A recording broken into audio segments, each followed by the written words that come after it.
AFC নারী football দাপটের সঙ্গে বাহরাইনকে হারিয়ে এএফসি নারী এশিয়ান কাপ বাছাই পর্ব শুরু করা বাংলাদেশের সামনে এবার সবচেয়ে বড় বাধা মিয়ানমার। স্বাগতিকদের হারিয়েই লক্ষ্য পূরণের পথে বড় লাফ দিতে চান মনিকা আফিদারা।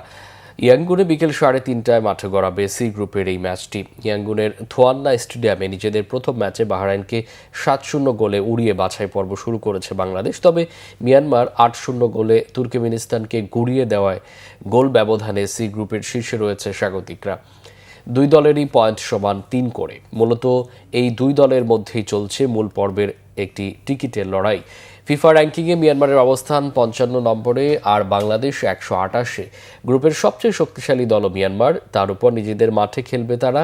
5 বছর আগের সবশেষ দেখায় মিয়ানমারের কাছে তাদের মাঠে 5-0 গোলে বিধ্বস্ত হয়েছিল বাংলাদেশ। এবার অতীত ভুলের ম্যাচের চিত্র নতুন করে সাজাতে মারিয়া লাল সবুজ দলের ফুটবলাররা।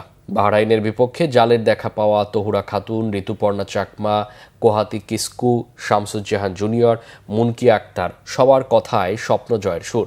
ইংলিশ কোচ পিটার বাটলারের কঠোর অনুশীলনে কঠিন প্রতিপক্ষকে জবাব দিতে দুবারের সাফ চ্যাম্পিয়নরাও প্রস্তুত।